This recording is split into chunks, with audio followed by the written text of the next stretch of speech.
Maybe like the new pitcher's clock in baseball. If you don't do something pretty quick, you're going to call a ball. I'd like to call the Executive and Governance Committee to order. Might point out just for a little background history, and that is, it's the only committee that the legislature named the participants of. And that's the vice chairman, chairman, and the head of audit. So the rest of the committees are wide open for everybody, and I hope everybody will serve on them. But this one is named in the. So look at the minutes. There's really only 3 people that knew the minutes, I suppose. Is there any change, additions, subtractions? Yes, we need a roll call. Yes. That's why the vice chairman's so vague. Trustee Boyd, Present. Vice Chair Vanett, Here. Chair Smith, Here. we have a quorum. Now, let's go to the minutes. Are there any additions, changes, subtractions? Move we approve. We have a, Well, he can't. should it be from a committee member? Yeah. Yes. Motion to approve by Pete. No, it was No. by Tom. But he can't. Tom is, Sorry. Got it. You So, second that? well, I'll move. Second. No, but Tom isn't on the committee. yeah, he is. Tom is Pete. Yes, he Tom's is. audit committee. Oh, he's audit committee. I thought you were audit committee. Sorry. No, he's on. I made the same mistake. I'm sorry. Second. That's where I was Steve has gotten us confused with this baseball analogy. Now, There's who's no on question. first? All in favor of approving the minutes? I'm sorry.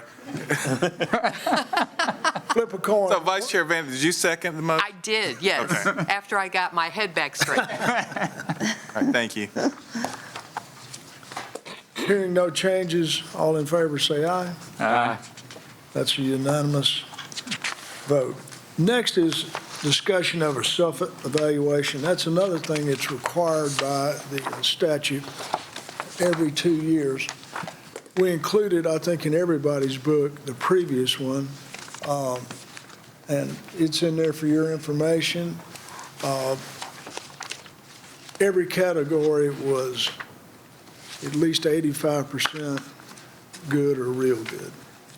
I'm putting words there that are not there, but excellent or above excellent. So we had one unhappy board member that was, everything was bad.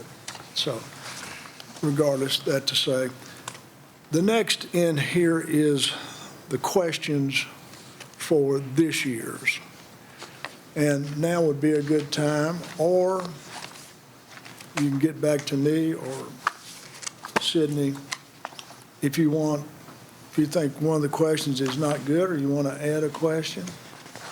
It's wide open on next year's or this year's coming up evaluation. I'm going to suggest again, and Sydney knows this, that we hire somebody, and the only one I'm aware of, SurveyMonkey, to send it out, count it, and give us results.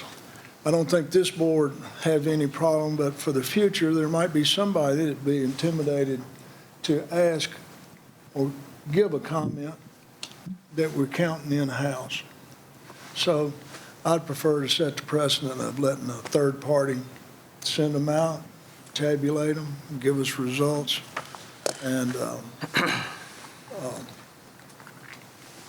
Mr. Chairman, sorry, go ahead. I was just Trustee Diddley. I was just going to ask you if there were any additions or comments about the questions, when should we get them back to you? I think in the next week.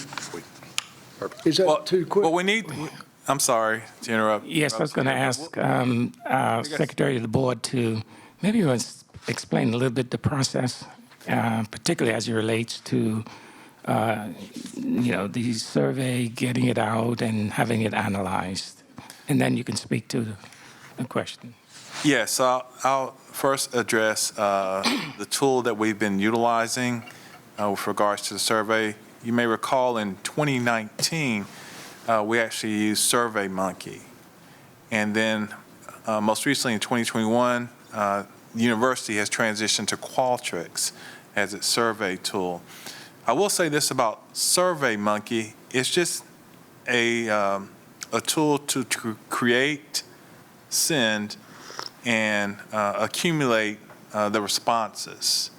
SurveyMonkey does, as I understand it, does not create the survey. It takes the information that you have and models it in an appropriate manner, the final form of the questions that are presented. Similarly, with Qualtrics, the tool that we use, and if I misspeak, Yvette, if you could comment on this, we develop the questions. The questions are presented to you, the board members, anonymously. You respond back anonymously. You have your own unique access to the survey tool or instrument. The responses are then reviewed and aggregated and presented in a final report, which gives me, as seeing all this, the ability to produce. If you recall, for example, we had bar graphs representing the responses to on the spectrum from fully agree to disagree on the questions, as well as the I call them the essay responses that are available in the survey. In terms of timing,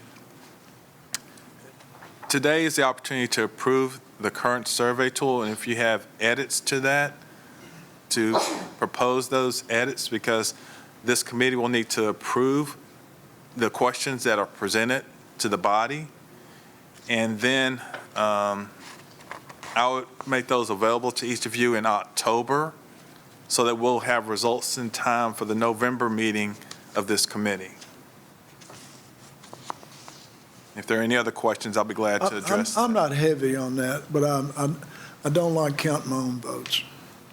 And I'd be paranoid that if I were a teacher, I'd be paranoid, a professor, that if I said the president and the chairman are bad, that the temptation would be that we would know who said that.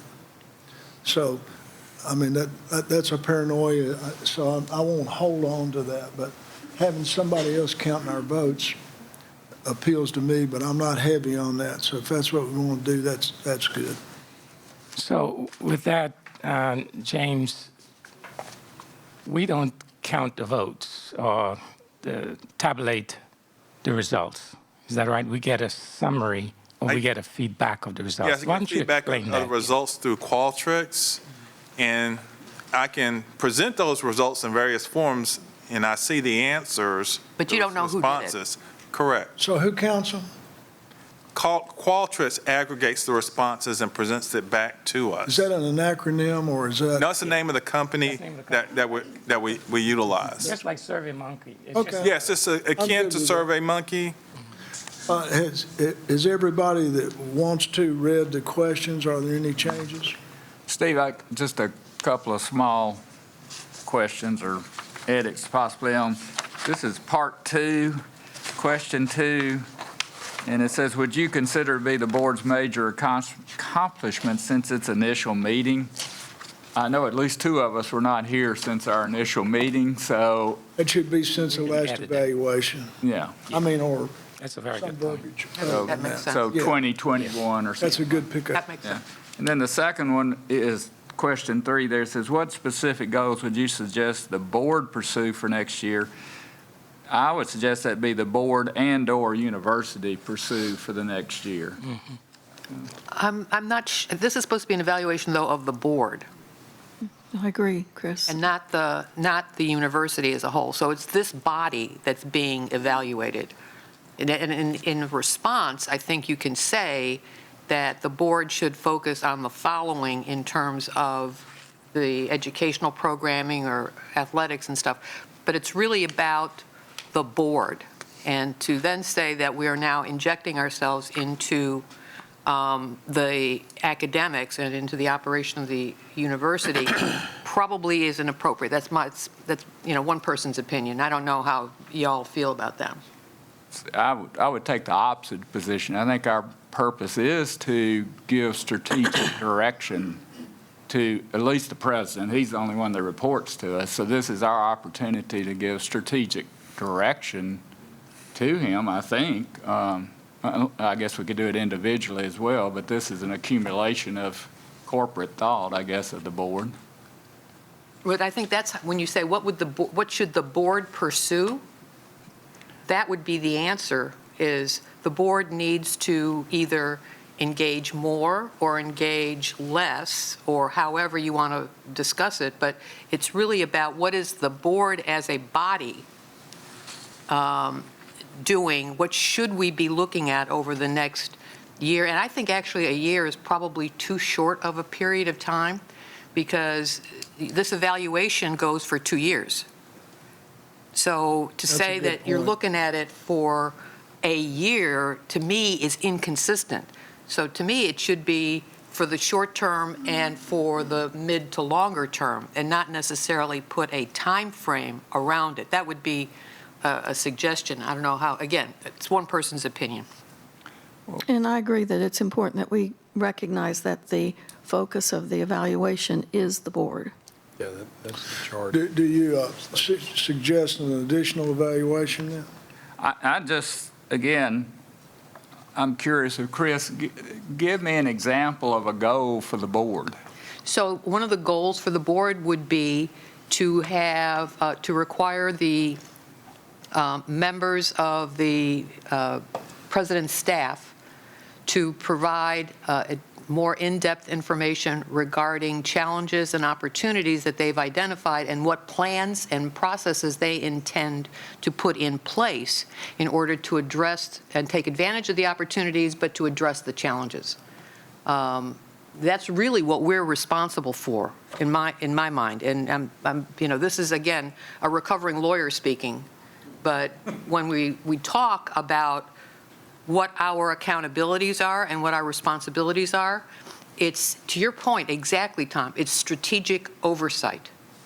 And if we see, as a board or an individual member of a board, something that's lacking in that area, this is the question that will allow you to insert your concerns, or, on the positive side, here are the things that are being done well that the board, congratulations, Mr. Board, all board, on what you're doing, but here's an area, board, where you're not pushing the administration hard enough, where you're not pushing the president to provide additional leadership or whatever. So, I think that's the point of this question, but I may be, You want to add a question? James. Excuse me.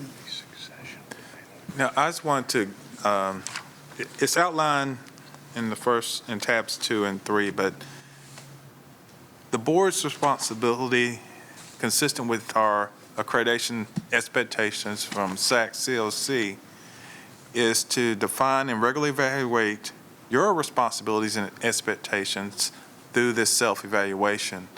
There's a standard that we have to meet, and I referenced in your materials, 4.2G, that outlines this. So this is the opportunity for the board to address its performance, and it's outlined its responsibilities and duties.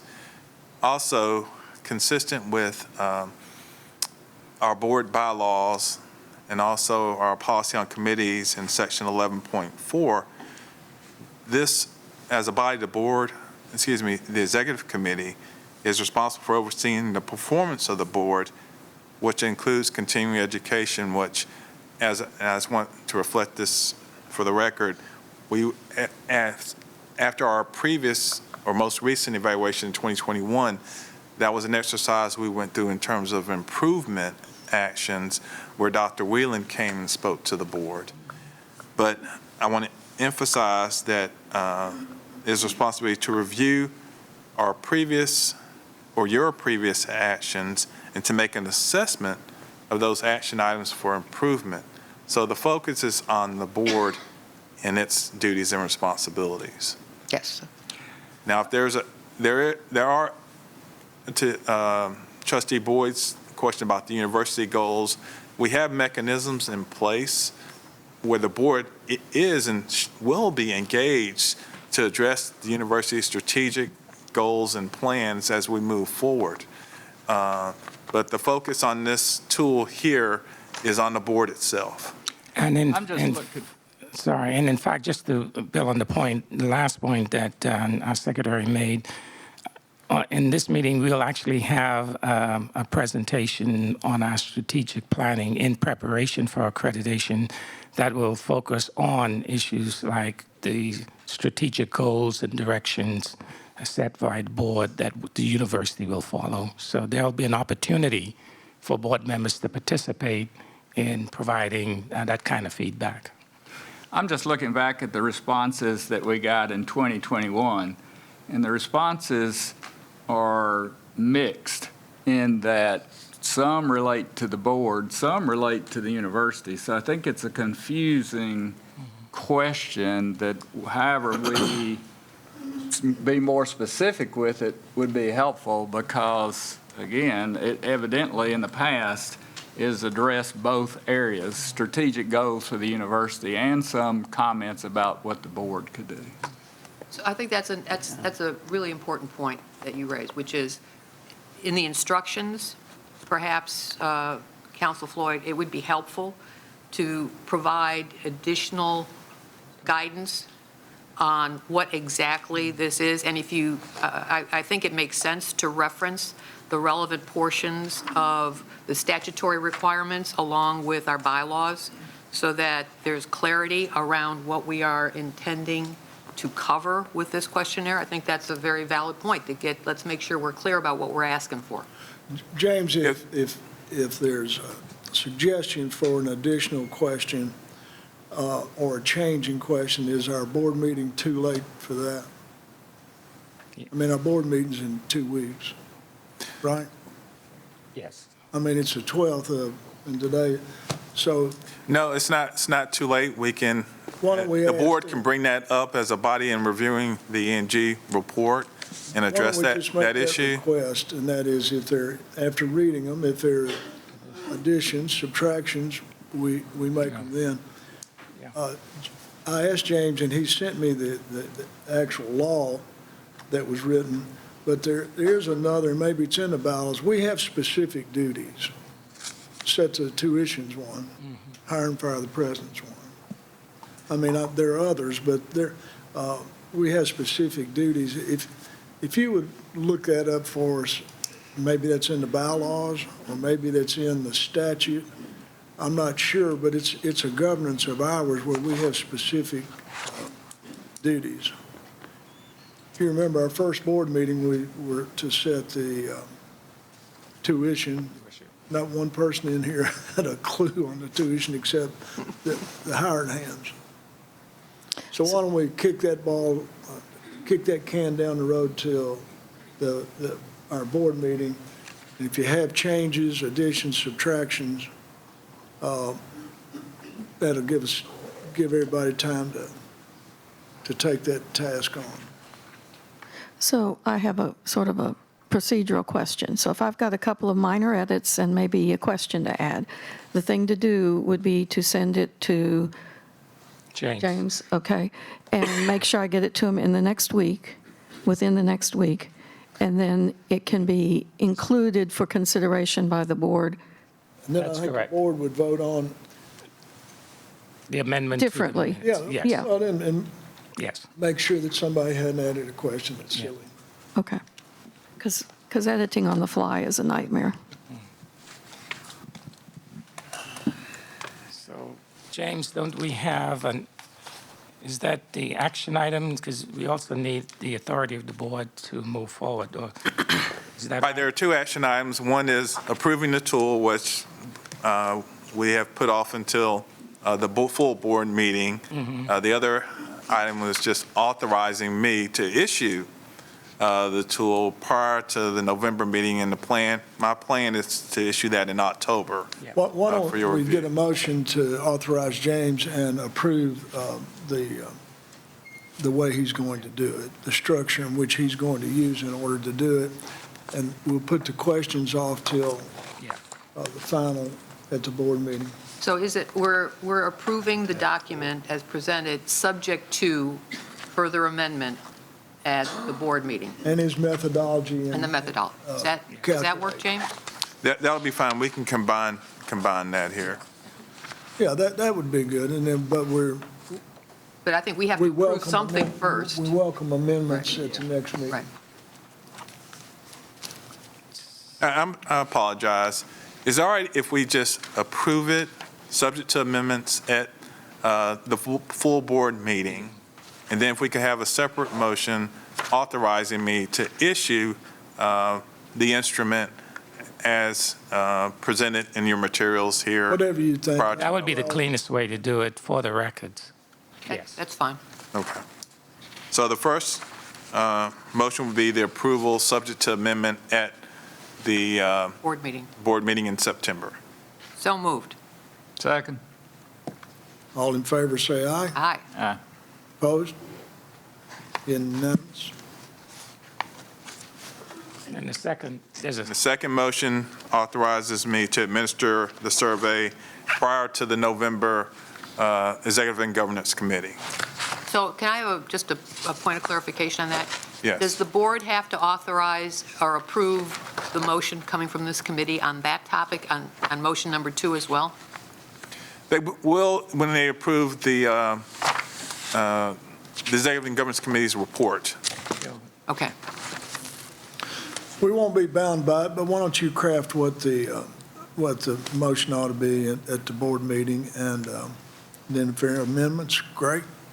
If everybody likes them, and if there's no amendments, go on to what's next. So we do So need we the still have to vote. do vote 2. Yes. Right, we still need a second vote on authorizing me to issue the tool. Just the authorized. Right. So So, moves. Second. second. Questions, comments, all in favor? Aye. Aye. Opposed? Thank you. Yes, sir. Thank you. Report on the strategic planning process. I'm going to ask Dr. McPhee to hit that a lick. Yes. I have a lifeline here and a good one. Dr. Mary Hosrelli, who is the Associate Vice Provost for Strategic Planning, has done a wonderful job in the Provost Office. She's responsible for working with the campus on our strategic plan and accreditation. And this is a requirement for SACS. We have a reaffirmation coming up, which is absolutely critical, our 10-year reaffirmation. And I'm going to ask Dr. Hosrelli to come and make that presentation.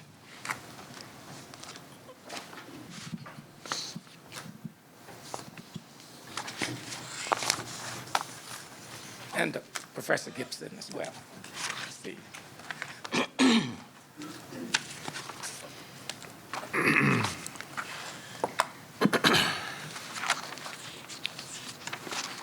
Well, thank you, Dr. McPhee, and good morning to Chair Smith, all of the trustees, and others who are here at this meeting. It is actually my pleasure to introduce you to Dr. Jeff Gibson, who is the Associate Dean of the College of Liberal Arts and has kindly agreed to serve as the chair for MTSU's Strategic Planning Committee. As Dr. McPhee referenced, and as you see in your board notebooks, institutional planning is a SAC-COC requirement, but I think you'd all agree that even if it wasn't, it is an absolutely essential process for any institution that has the mission we do to serve students and to serve the needs of Tennesseans and others. So I'm going to let Mr. Gibson proceed and tell you a bit more about what we are planning to undertake and the role that you will play as members of the Board of Trustees.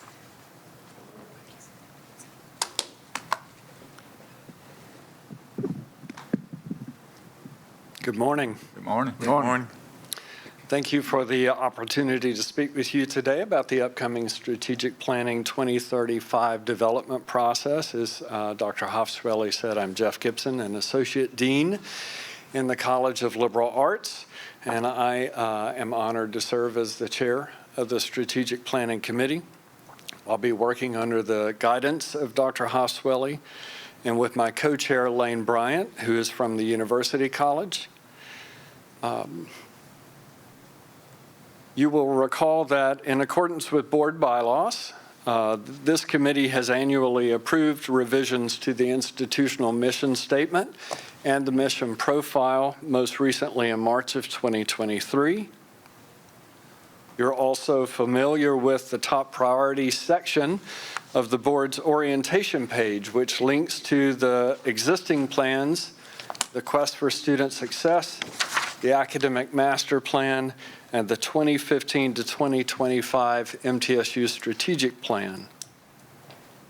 SACS COC accreditation standards require that we engage in planning that includes a review of institutional goals and outcomes to ensure that they are consistent with our mission, and this requirement is part of our upcoming reaffirmation of accreditation.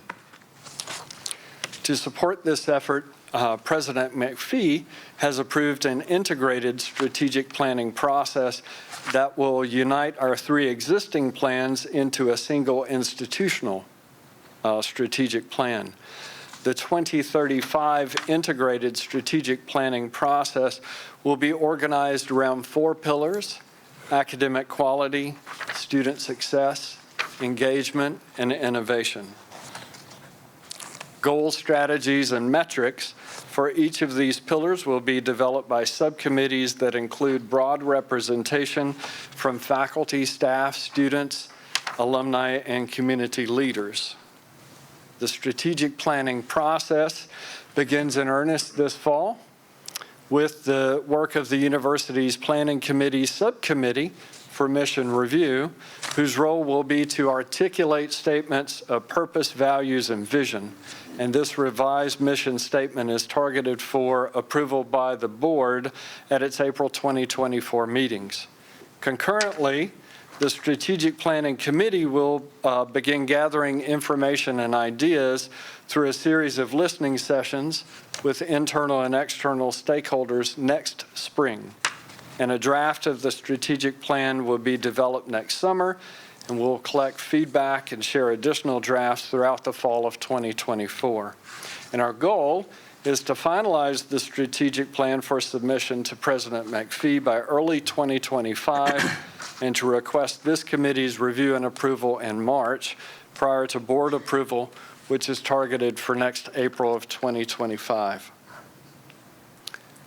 This committee and the full Board of Trustees have important roles in this process of mission review and strategic plan development. In fact, board bylaws state that the board has the power and authority to approve the mission of the university and that it will provide insight and guidance to the university's strategic direction, charging the president with leading the strategic planning process. And your role is also affirmed in SACS COC standards, which state that the governing board ensures the regular review of the institution's mission, and additionally, guidance from SACS COC notes that the board must ensure that institutional activities remain compatible with the mission statement. Approval of both the revised mission and the Strategic Plan 2035 provides opportunities for members to fulfill that important fiduciary responsibility. But more than approval, we invite trustees to participate in their development through activities such as responding to the mission review survey that will be arriving in your email inboxes in September, and through attending the series of town halls and focus group sessions that will occur next spring. And more details about both of those things and other things will be coming to you in the weeks and months ahead. And with that invitation for your participation, my presentation is complete, but I'm happy to answer any questions that you may have, and I'll look forward to keeping you informed as we progress in our work. Do you have any questions? Question? Go ahead. No, go ahead, sir. One kind of procedural question. On your timeline, the board approves in April 2025. The strategic plan is given to the president February 2025. When would you expect the board to receive the plan so that we can review it prior to approval in April 2025? That's a good question. I think the draft plan would be made available to you certainly by January of that year. Yes. Right, right. Tom has a good point. It's, you don't want us to, and it's unfair to have a plan that you vote on the day you get. So it Absolutely. ought to be at least 30 days. We will never put you all in that position. Great outline, thank you very much. And Thank you. Good, sounds like a great process. Second question, the current plan, the tours, whatever, 2025, and maybe we've done this, I don't recall at some regular interval us going back and reviewing the current plan. Have we done that and I've forgotten, or? That's a good question. We probably ought to do a lunch session on that. Yes, because we do have, and Dr. Hofsrelli will certainly explain this. We do have an update each year, which we review, and that information is available. And I think your suggestion, Mr. Chairman, is a good one. Right. Thank you, Dr. McPhee, because the Planning Committee, the university's Standing Committee for Planning, does look at the academic master plan. I think some of you will remember getting a little pamphlet earlier when we did a midpoint update publication on the current academic master plan back, it was in 2020. And we also are looking to make sure that as we complete this process, we have a plan already set out on how we are going to actually monitor the implementation of the plan so that we can keep everyone fully informed about what we are actually doing. We're also going to try to build in some stopping points when we ask ourselves, okay, this many years in, is this still the plan we want? And the Planning Committee has been doing that kind of work, but that happens sort of in-house. But thank you. I think we can certainly do a better job sharing that information with you. Hopefully there'll be a time for input, so you won't just react to a plan, but that you might. I might add that as soon as you can get the dates. A time for your input? Well, Is that what you were dates that saying? you mentioned. Absolutely. Yes, sir. I'm not We'll be a doctor, but I structuring do those have a probably, point, and, it would be, for us to get them on our calendar is, sure. We'll be structuring those next February, March, and April will be when the brunt of those things are. And Right, we'll what certainly day in work with February, March, Mr. and Floyd to get those scheduled. Yeah, I would like to second what Steve said. I think a lunch focus group is very good, but I think we also need a couple of these events targeted to the board specifically and its specific role that it plays in the strategic plan's implementation and as well as development.